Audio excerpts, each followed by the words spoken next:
Toto Wolff did not reveal one broken part. He revealed a much bigger problem.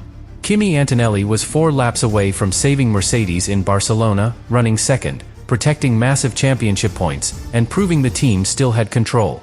Then the power unit failed. And suddenly, everything Mercedes wanted to hide was exposed. 2 terminal power unit-related failures in just 3 races. A championship leader losing points through no fault of his own. A Ferrari victory led by Lewis Hamilton. A Mercedes garage already under pressure from the Russell and Antonelli tension. And a team boss admitting the one thing no title contender ever wants to say out loud. You cannot fight for a championship if the car keeps throwing points away. That is the real reason this failure was so devastating. Not just oil pressure. Not just bad luck. A fast Mercedes that may not be trustworthy when it matters most. And if Brixworth cannot solve it quickly, Barcelona may not be remembered as the race Antonelli lost. It may be remembered as the race Mercedes championship started to crack. Subscribe to the channel. Barcelona was supposed to give Mercedes an answer. Instead, it gave them a warning they could not ignore. Before the race, everything looked set up for a Mercedes recovery story. George Russell had put the car on pole. The team had pace. The circuit rewarded power. And Kimi Antonelli, the teenage championship leader, had a chance to walk away from a dangerous weekend with the kind of result that keeps a title campaign alive. Not perfect. Not dominant. But controlled. And in Formula One, control is everything. Because when a team is fighting for a championship, every weekend becomes a test of pressure. Not just speed. Not just strategy. Not just driver talent. Pressure. The kind that builds slowly, corner by corner, decision by decision, until one mistake, or one failure, changes the entire story. Mercedes came into Barcelona needing calm. They needed Russell to turn pole into strength. They needed Antonelli to deliver without adding more tension to the garage. They needed the power unit to prove it could survive a demanding race. And they needed Ferrari to leave without momentum. None of that happened cleanly. That is why Toto Wolff's reaction mattered so much. He was not only reacting to a car stopping. He was reacting to the collapse of the plan. Antonelli was running second when the failure happened. That detail is everything. If the car had failed while he was outside the points, the story would still be painful, but smaller. If the car had failed early, Mercedes could have called it a lost afternoon and moved on to the investigation. But this happened with 4 laps left. 4 laps. That is the difference between damage control and disaster. Antonelli had already done the hard work. He had survived the heat of the race, managed the pressure, fought his way into position, and moved ahead of Russell. He was close to giving Mercedes a result that would have softened the blow of Hamilton's Ferrari victory. Then the car lost oil pressure. The power unit shut down. The points disappeared. That is the kind of moment that drains a garage. Because nobody can pretend the driver gave it away. Antonelli did not throw the car into a wall. He did not make a reckless move. He did not collapse under pressure. The machine failed him when the job was almost done. And for a championship leader, that is one of the worst feelings in racing. A mistake hurts, but at least it belongs to you. A mechanical failure hurts differently, because it leaves you with nothing to fix inside yourself. You sit there knowing you did enough, and it still was not enough. That is what Mercedes now has to manage with Antonelli. Not just the lost points. The emotional damage. Because Antonelli is not a normal rookie. He is carrying one of the heaviest stories in Formula One. He stepped into the seat once occupied by Lewis Hamilton. He arrived at Mercedes with huge expectation. And now, before he has even had time to become comfortable with the weight of the badge, he is being asked to fight like a champion. That is a lot for any driver. For an 18-year-old, it is enormous. And Barcelona added another layer. Before the Grand Prix, Antonelli had already shown signs of frustration. In the 3rd practice session, he received a reprimand after braking aggressively in front of an Aston Martin when he had been squeezed in traffic. He admitted that the move came from frustration.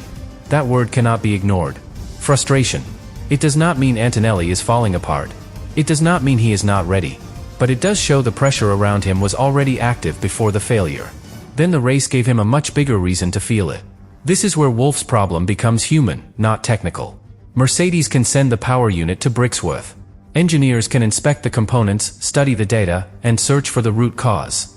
That process is difficult, but it has a structure. There are tools, numbers, systems, and answers waiting somewhere inside the evidence. But trust is different. Trust does not return just because a report says the problem has been found. Trust returns when the car finishes, again and again, under pressure. Antonelli now needs proof that Mercedes can give him a car strong enough to protect his championship.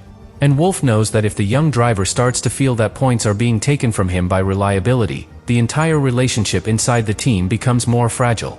Because drivers can accept being beaten. They hate it, but they can accept it. What they struggle to accept is helplessness. And Barcelona made Antonelli helpless. That is why the failure was so much bigger than oil pressure. It attacked the confidence of the driver who is supposed to lead Mercedes into the future. But Antonelli is only one side of Wolff's problem. The other side is George Russell. Russell started on pole. That should have been his statement weekend. A chance to remind everyone that Mercedes did not only have a teenage sensation, they also had an established driver capable of leading from the front. Russell needed Barcelona to strengthen his authority inside the team. Instead, he lost the race to Hamilton's Ferrari strategy, and then saw Antonelli move ahead of him before the failure. That matters. Inside a team, every comparison between drivers carries weight. Who starts ahead? Who pits first? Who gets priority? Who overtakes whom? Who receives sympathy when things go wrong? Russell is not going to ignore that. He has spent years preparing for the moment when Mercedes would need him to lead. He is experienced, polished, and ruthless when required. He is not there to become a supporting figure in Antonelli's championship story. So Wolff now has to manage a strange and dangerous imbalance. Antonelli lost the points, so he becomes the emotional focus. Russell lost the chance to dominate from pole, so he still needs reassurance that the team sees him as central. Hamilton won for Ferrari, so the outside pressure grows. And the power unit failed, so nobody can fully trust the next race yet. That is not a clean crisis. That is a layered one. The kind that can quietly split a garage if it is not handled perfectly. And Mercedes have already had warning signs. In Canada, Russell and Antonelli clashed during the sprint. Russell defended hard at turn 1, Antonelli was pushed onto the grass, and the radio messages made the frustration public. Antonelli believed the move should have been punished. Wolff stepped in and told him to focus on driving, not radio complaints. Then he made it clear that Mercedes would discuss it internally. That was the first sign that Wolff was trying to keep the fire inside the walls. Barcelona made that much harder. Because when tension between teammates already exists, every external problem makes it worse. A reliability failure does not stay technical. It becomes political. If Antonelli loses points, does Mercedes protect him more next time? If Russell is still fighting his own title hopes, does he accept that? If the team has to manage power unit risk, who gets the safer approach? Who gets the aggressive one? These are the questions that grow after a race like Barcelona. And even if nobody says them publicly, they are there. That is why Wolff's anger made so much sense. He was not only furious because Antonelli retired. He was furious because the failure turned every hidden tension into a bigger threat. Mercedes did not leave Barcelona with one problem. They left with a chain reaction. A power unit failure cost Antonelli major points. The lost points increased pressure on his championship lead. The pressure made the Russell and Antonelli dynamic more delicate. Hamilton's Ferrari victory gave Mercedes rivals momentum. And Wolff was left having to explain why a team fighting for the title had just suffered another terminal power unit-related failure. That is the real context. Mercedes are not slow. That almost makes it worse. If they were slow, the answer would be simple. Build a faster car. Improve the setup. Find more performance. But Mercedes have performance. They can take pole. They can fight at the front. They can put Antonelli in podium position. They can scare Ferrari. The problem is that the performance has to last. And in Barcelona, it did not. A fast car that fails near the end of a race is one of the cruelest machines in Formula 1.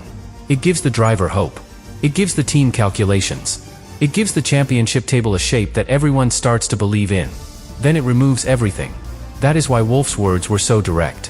When he said Mercedes cannot fight for a championship if major points disappear every second race, he exposed the real reason behind the crisis. It is not only what broke inside Antonelli's car. It is what the failure broke around it. Confidence, momentum, control. And those are the things Mercedes cannot afford to lose. But the real pressure on Mercedes did not come only from the retirement. It came from what surrounded it. Because Antonelli's power unit failed during a period when Mercedes were already under a brighter technical spotlight. The team were not just trying to win races. They were trying to prove their package was strong, legal, stable, and capable of surviving a new era of Formula 1. That is a much harder job than simply being fast. The 2026 rules placed even more importance on the power unit, especially the hybrid side of the car. That means energy deployment, heat, efficiency, and mechanical strength all matter at once. For a casual fan, think of it like asking a car to be a sprinter, a calculator, and a battery pack at the same time, while running in extreme heat and under constant stress. Everything has to work together. If one part falls out of balance, the whole race can collapse. That is why Barcelona mattered so much. The circuit was a power track. Long enough straights. Heavy demand. A place where the Mercedes advantage was supposed to breathe again. After a weekend like Monaco, where straight-line strengths can be hidden by tight corners and slow sections, Barcelona gave the power unit room to show itself. And Mercedes did show speed. That is the part that makes the failure more worrying. Russell was on pole. Antonelli had the pace to climb into second. The car was not weak. It was not lost. It was not being dragged around by two drivers performing miracles. The package was competitive. Then it broke. That creates a question Mercedes will hate. Was the car fast despite the risk, or fast because it was living close to the limit? Nobody outside the team can honestly answer that yet. Mercedes themselves had not confirmed the root cause immediately after the race. The failed power unit was being sent back to Brixworth for investigation. That means the exact mechanical explanation still had to be found. But the fear does not wait for the final report. The fear starts the moment the car stops. And in Formula One, fear becomes political very quickly. Because rival teams had already been watching Mercedes closely. Complaints had been made about a perceived engine advantage. The governing body had introduced a new hot compression ratio test from June 1st, with Barcelona becoming the first major power circuit under the new 130-degree measurement standard. That does not prove Mercedes did anything wrong. It does not prove the new test caused Antonelli's failure. It does not prove the failure was anything more than a reliability issue. But it does mean Mercedes were already under technical pressure when the power unit failed in public, at the front of the race, with the championship leader inside the car. That timing is brutal. It turns a normal reliability issue into a much bigger story. Because when a team is being questioned for having too much performance, and then that same performance package starts failing, the paddock does not shrug. It studies everything. It asks whether the power unit is being pushed too hard. It asks whether the advantage carries a cost. It asks whether the weakness will return. And Mercedes have to answer those questions with results. Not words. Clean finishes. Strong points. No more late race heartbreak. That is the only way to kill the doubt. But until then, every Mercedes weekend begins with a shadow. Imagine being Antonelli at the next race. You are young, fast, and leading the championship fight. You know you had second place almost secured in Barcelona. You know the car failed through no fault of your own. You know the team will tell you the issue is being investigated, understood, and contained. But when the race reaches the final laps, memory returns. It always does. The driver may not admit it. He may not even let it change his inputs. But somewhere inside the helmet, the question exists. Will it happen again? That question is poisonous for a championship leader. Because Formula One drivers rely on trust more than most people realize. They trust the brakes at impossible speeds. They trust the tires through corners that look too fast to survive. They trust that the steering will respond, that the engine will deliver, that the battery deployment will be there when they attack or defend. When that trust is damaged, the driver has to rebuild it lap by lap. Antonelli now has to do that while carrying the pressure of a title fight. And Wolff knows it. That is why his reaction was not just frustration. It was leadership under threat. He had to send a message to his own team, not just to the cameras. The message was simple. This cannot become normal. Because if Mercedes accept failures like this as part of the season, the championship is already slipping. A title fight cannot be built on apologies. It cannot be built on what might have been. It cannot be built on telling a driver, you were fast enough, but the car did not survive. At some point, the standings stop caring about explanations. Hamilton's victory made that painfully clear. Ferrari did not need to understand Mercedes' internal problems to benefit from them. They only needed to execute. They only needed to be there when the opportunity opened. And in Barcelona, they were.